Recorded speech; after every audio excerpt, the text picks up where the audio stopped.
Hey, hey, hey, hello, hello, hello.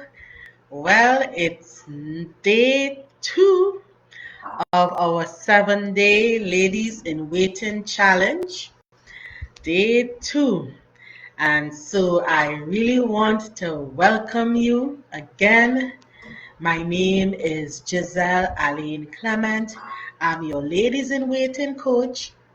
And this is our challenge where we are going to focus on preparing ourselves effectively, preparing ourselves with strategy, looking at the things that we need to look at, taking off the masks, taking off the fluff, giving priority to the hard things, putting first things first, because we understand that if we prepare well, we will fare well. Again, tonight, I really want to welcome you who would join me on the live, and I'm just going to wait a bit until I see some people pop on. And I know, as I said, life happens, and you may not be able to join me live tonight, but you will be catching the replay. And so, before you comment or before you ask your questions on the replay, I need you to hashtag replay. So I'll get that notification and be able to engage with you. I see one person is on. Juliet is on. Good night. Good night. Oh, Silvina is on. Good night, and welcome again. And so this is the seventh month of the year, and we have entered into the second half of the year. The first half has been a challenge, for want of a better word, but God has kept us. And so, as women, as single women, we are being strategic right now because you are focusing on the second half of the year and you are putting things in place to execute this second half of the year with excellence. So, I applaud you again for accepting this challenge to join me for the next 7 days. Good night, Villette. Welcome. And to really hone down on the things that will keep you focused for the balance of 2020. Uh, so before we dive right in, I have one thing I was hoping. Oh, Venetia is here. Good night, Venetia. Welcome, welcome. I was hoping the person would be here. Let me see if she comes in. Charlene, good night. Welcome, welcome. A little birdie whispered to me that one of our ladies in waiting today is her birthday, sorry. And so that person is Julie. Yes, Julie Fernandez or Fernandez. I'm not sure how she pronounces her last name, but Julie, happy birthday on behalf of the Ladies in Waiting community. We just want to wish you all God's richest and choicest blessings in this new year of your life. So let's show her some love, ladies. If you could just comment and put happy birthday, Julie. Happy birthday. Let her feel the love. If she doesn't come on tonight, I'm sure when she's catching the replay, she will feel the love still. So again, happy birthday. And you've made the right choice. You're sharpening yourself as you continue to prepare for God's best. So once again, happy birthday. So this is night two, and I want to jump right into it. Tonight, our topic is your story, purpose, process, power, and product. I'll say that again. Your story, purpose, process, power, and product. And again, as I like to tell you, get pen and paper, get your iPad, get your whatever. Take down notes because as you're seeing the pattern, I want this learning community to really excel. And so you need to identify some things. And if you get an aha moment and something sticks out at you, write it down. Yeah? Because the next step is application. How am I going to apply this to my life? Sometimes you don't get everything at once, but when you go it over again, it comes at you. Yeah? So let's get ready to rumble. So we all have a story. I have a story, and you have a story. Our lives are really like stories being told, stories being unfolded, stories in the making. And as we continue to live and each season in our life, we add to the story. And so if you're like me, I'm a kind of bookworm. I love books and I have a process if you're like me. And so right now, I'm reading, I don't know if you could see it, I'm reading Michelle Obama's book, Becoming. And this, I do this with any book. I love when I go through airports. It has been something I've been doing for years. I have to stop at the airport bookstore and I come home with a book. So I have a process that it takes me about a couple of minutes to know if I want to purchase this book or not. And that process is this, and I want you to stay with me. So I look at the cover. Does the cover attract me? Does it catch my eye? Then I go to the introduction and I start to read the first few lines again, and I'm looking to see the hook. Is anything hooking me in those first few lines? And then I read the back. Again, I'm trying to picture, is this grabbing me in these first few moments? And then sometimes, if I'm still undecided, I cheat a little bit.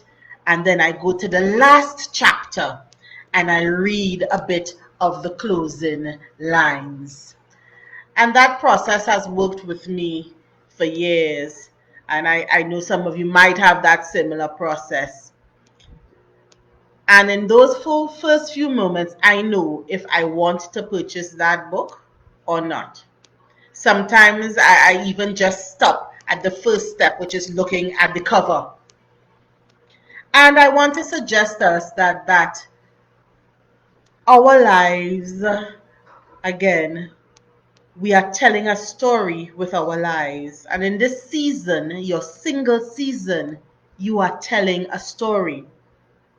And people in general, they are reading your story.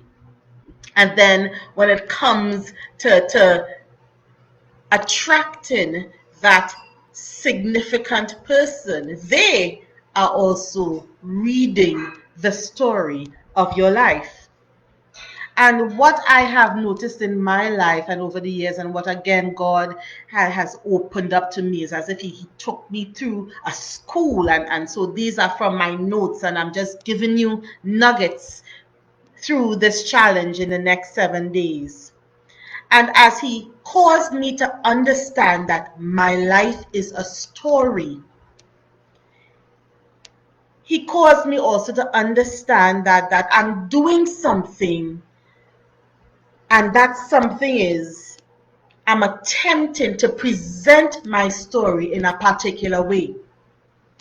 And what he told me is that, we all grew up in the days of reading fairy tales, and we kind of bought into that. And for some of us, I know for me, I felt that my life should be a fairy tale, the perfect life, from the perfect condition, having the perfect background, and therefore everything should be smooth sailing, happy, no tears. And so that's how I attempted to present my story, as a fairy tale. But some things I want to note, and I want you to note if you're taking notes. In your attempt to present your story as a fairy tale, a couple of things happened, and this is what I did. And let me see if you can identify as you hear the things that I did. One, I tried to sanitize the fairy tale. I tried to sanitize the story. And we understand even more so now in this COVID period what we mean by sanitize. I tried to clean it up, make it palatable for those who would read my story. Two, in trying to present my story as a fairy tale, I omitted elements. I said, okay, I'll leave that out. I can't share that piece of my story. Okay, no. All right, I'll leave that out. But what I was in fact doing, I was leaving out the very essence of Giselle. Imagine again, I'm reading Michelle Obama's book, and she decided to omit elements of her story that were key to helping her become. Remember, the name of her book is Becoming. And so she brought us into her life through this book, and she carried us on a journey of her becoming. And so could you imagine, in trying to present only a fairy tale experience of her becoming, she left out key points and key junctures in her story? I don't think the book would have been a bestseller as it is. Another thing that in trying to present your story as a fairy tale, you fall trapped to doing is to fabricate elements in a story. You're making up things now. You're kind of lying, because you're presenting things that didn't really happen in real life, or it kind of sort of happened, so you kind of embellish it a bit to make it seem as it played a greater part in your story. And God had to convict me of that. He had to convict me into understanding, shake me a bit, that your story is your story, and there is purpose in your story. There is need for that process that your story took you through, and there is power and product that would come out of your story. Because when you're trying to present your story as a fairy tale, there is internal confusion. You're confused because, one, you're ashamed of your story, and that was my reality. I felt ashamed of certain parts of my story. And again, I then start to pretend. So I'm presenting something that is not true, it's fake. And so I'm totally confused. And if I'm confused with my story, imagine someone reading my story. Imagine someone of the opposite sex trying to discern my story. They too will be confused. And another thing that happens when you're trying to present your story as a fairy tale is that you attract the wrong readers. There are readers who only read fairy tales. Nothing is wrong with that. That's what they like. They like fairy tales. But my story have a bit of drama in it, yes. My story has a bit of suspense in it. My story has a bit of thrill in it. My story has a bit of history, a historical perspective. And so the type of reader that has to appreciate my story is not one who would appreciate fairy tales. And I'm suggesting to you that the type of person who will appreciate your story cannot be the one that can only appreciate fairy tales, meaning the one where everything is happy and the prince and the princess live happily ever after. You're looking for someone, and you're looking to attract mature readers of your story. And God had to bring me to that understanding. He had to bring me into the understanding that if someone has to accept my story, they have to accept all of my story, or none at all. because it's not a fairy tale. And so I'm telling you tonight, ladies in waiting, the person who has to accept your story will accept all of your story.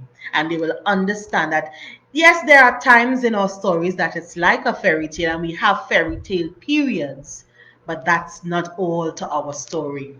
And they will understand that your story is multidimensional and be able to appreciate that. So I hope you're hearing that tonight. And so I came up with a method when I speak to women to help them to understand the purpose of their story, to understand that there is process in their story, there is power and product. And that method is called the KOBAP method. K-O-B-A-P. K-O-B-A-P. K-O-B-A-P. If you're hearing that tonight, those of you who are on the live, let me just see you type that in the comments so I'm seeing that you're understanding me clearly. K-O-B-A-P. I'll wait to see some of you type that in so I know you're getting me with that method. K-O-B-A-P. Yes, I'll repeat it again. K as in kangaroo, O as in ostrich, B as in ball, A as in apple, and P as in Portugal. Yes, Villette, that's it. KOBAP. Step to the front of the class, Villette. Great. Yes, Stacy, you got it too. KOBAP. Anybody else? Let me see. I have good students here tonight, you know. Yes, Charlene. Yeah, Venetia. You all got it. And what does that stand for? Yes, Silvina, you got it. Yes, Onika, you got it. And KOBAP, KOBAP, stands for Know Your Story, Own Your Story, and Be at Peace with Your Story. Again, K, Know Your Story, O, Own Your Story, and be at peace with your story. If you got that, those 3 points, come on, students, let me see you type it in. Villette, don't disappoint me now. You have to keep your first place in test status. K, know your story. O, own your story. And B, be at peace with your story. Let me see which student can reproduce those 3 elements for me. Yes, Jillian, you got it. Yes, Amelia, you got it. So I'll continue and I'll come back to see which one of you really got those elements. And why is it important to know your story, own your story, and be at peace with your story? Yeah? I want to take you a little further. Yeah, Venetia got it. Great. I write a little bit. And so when you're writing stories, you understand that there are different elements to a story. And I'm going to use that illustration to help us to understand that our lives are a story, yes? And as we write that story, this is how we have to approach it so that we can know, own, and be at peace. Okay? These are the elements or parts of a story, and I'll go through them really quickly. First element, the characters. All the players in your story, in my story. Think about it as I go through these elements. This is the story of your life to this point. All their roles they played. The impact their roles had on your life. There were main characters, there were secondary characters, there were background characters, there were silent characters, but they were in your story nevertheless. So as you're trying to get to that place where God had to push me into, where I know my story. I had to know my story like the back of my hand, as we would say in Trinidad. And then I had to own this story. And then I had to be at peace with my story. I had to understand, firstly, the characters in my story. Who are the characters in your story that make up your story? Don't answer me. You just think and you just jot down as we go through these elements of story writing. I had to go through my mind's eye and my history in my mind of all the people who played a part and their roles and what those roles did to me. And I had to reconcile that. Well, forgiveness was needed. I had to do that. Yeah? I told you on last night, you're probably asking, this is part of preparation? Yes, it is. And it's the hard kind of part of preparation that we don't like. It's putting first things first. We're not putting the cart before the horse yet. We're dealing with the rough stuff first. We started looking at the lady in the mirror last night. Well, we're looking at our story tonight and what your story is saying. Who are the characters in your story? The second element in writing a story is the setting, the environment. For a very, very long time, I felt ashamed of the environment I came out of.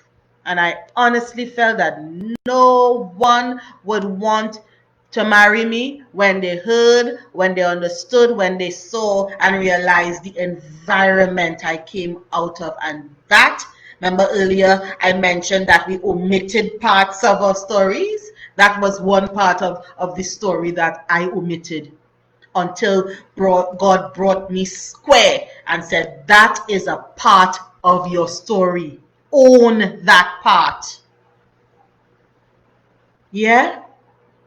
So you right now, and as you would continue on into the night and tomorrow, you have to go over your environment that you came out of that adds to your story.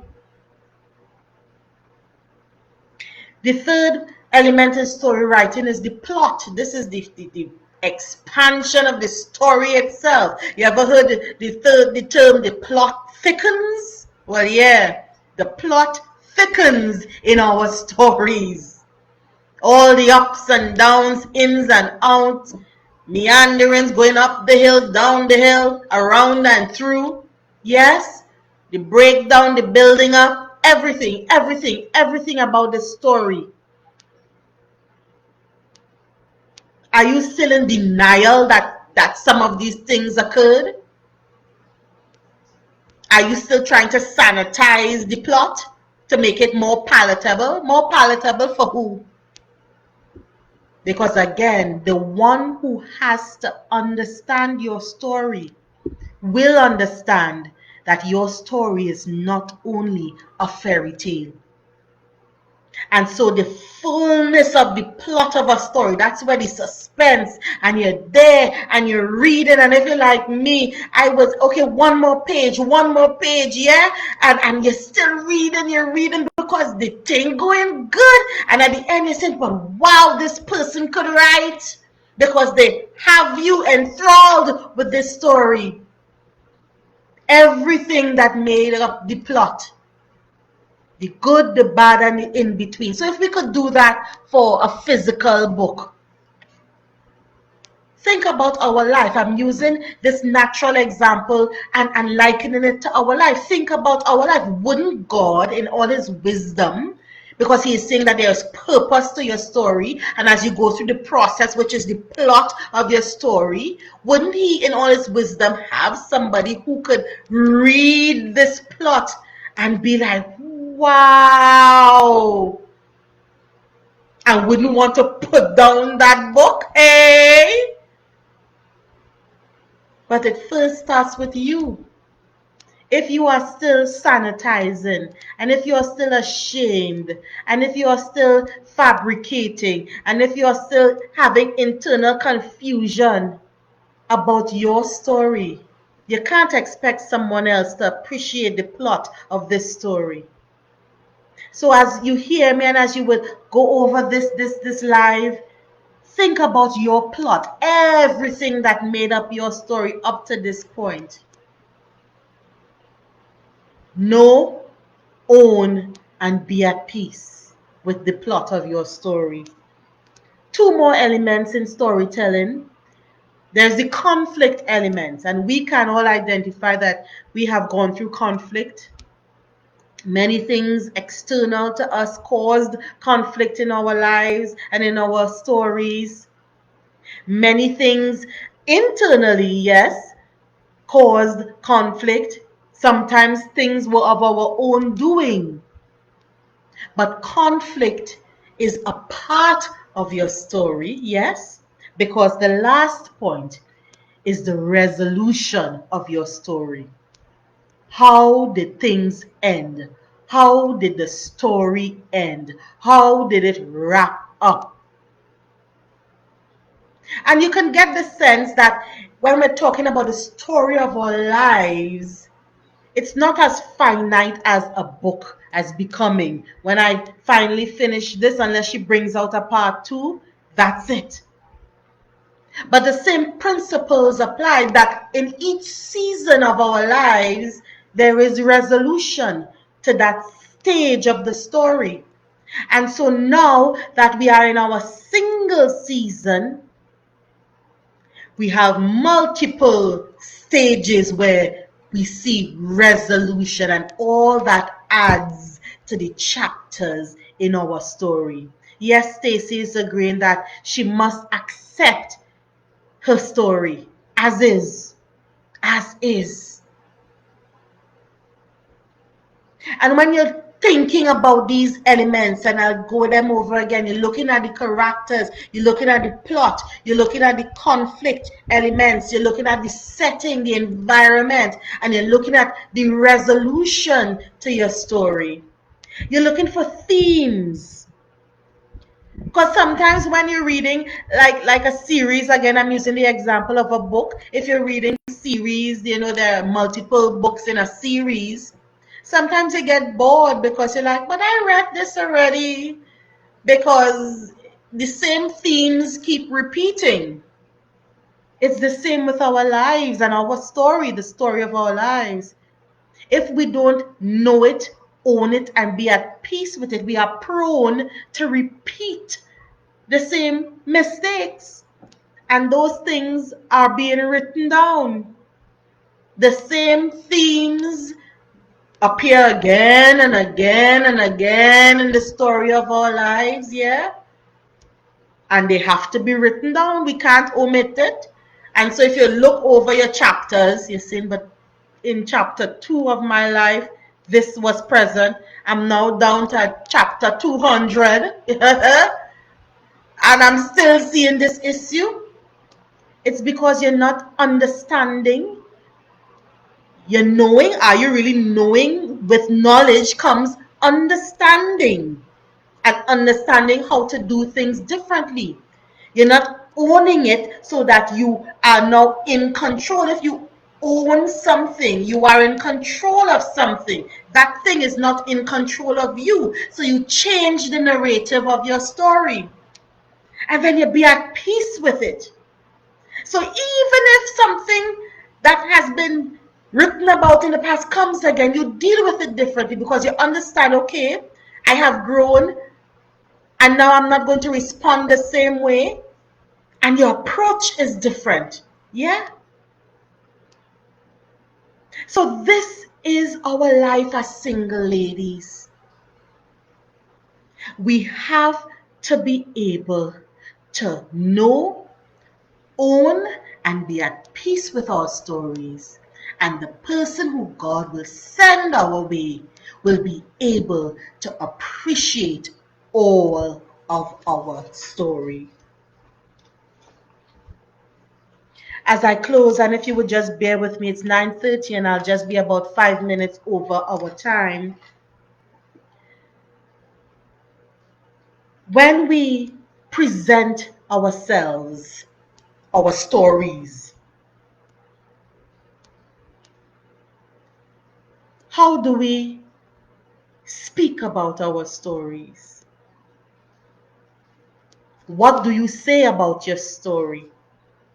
To whom do you speak your story to?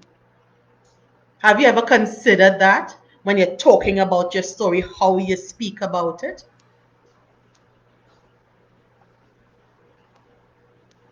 When you're thinking about publishing a book and you're thinking about a book cover, that's the same thing as how the book will be presented, because remember my process, and my process is similar to many people. That's the hook, that cover. What is the cover presentation of your story, of the story of your life to others? What is it speaking to others? How is it being presented?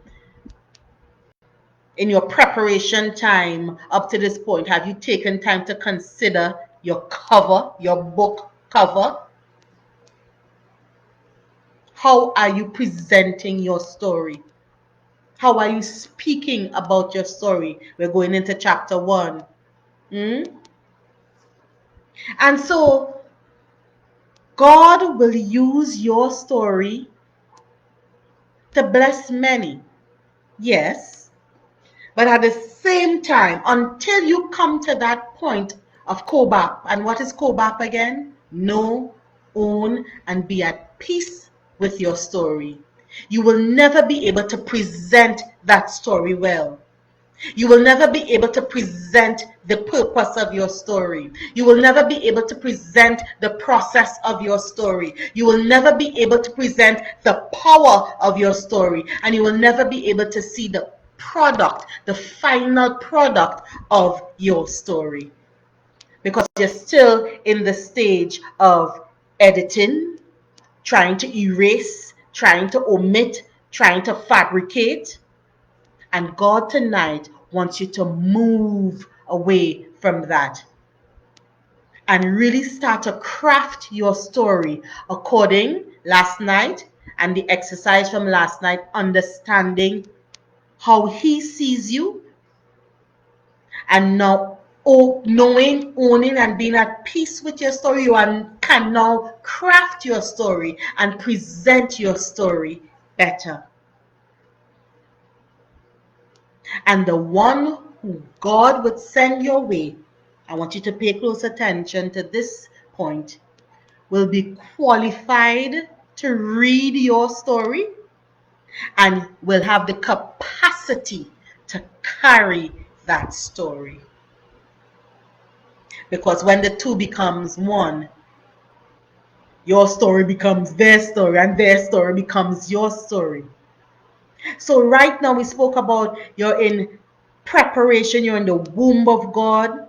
Yeah, He has you in the holding position. He is building capacity in you to carry that story. Yes, He's qualifying you to carry the story of the one He would send your way. And similarly, He is doing the same with that person. I want to encourage you tonight as I end. Push to get to that place of Koba, of knowing your story, owning your story, and being at peace with your story. Forget shame. Stop being in denial. And understand that because of your story, God is using your story to make you who you are today. Ladies in waiting, there is purpose in your story. Go through your process with gladness and come out in power and see the product of your story. I bless you tonight. It's night 2, day 2, night 2. And I want to encourage you, stick with the challenge. Don't drop out. So see you tomorrow, same time, 9 p.m. while we continue speaking about the pertinent things as we prepare. Yeah? Strategically prepare as ladies in waiting. So thank you again, those who joined me on the live and those who will watch the replay. God bless you. Look out for your assignment as soon as I end tonight. Keep on top of those and really purpose in your heart to see this challenge to its end. Amen. God bless you. Bye. See you tomorrow.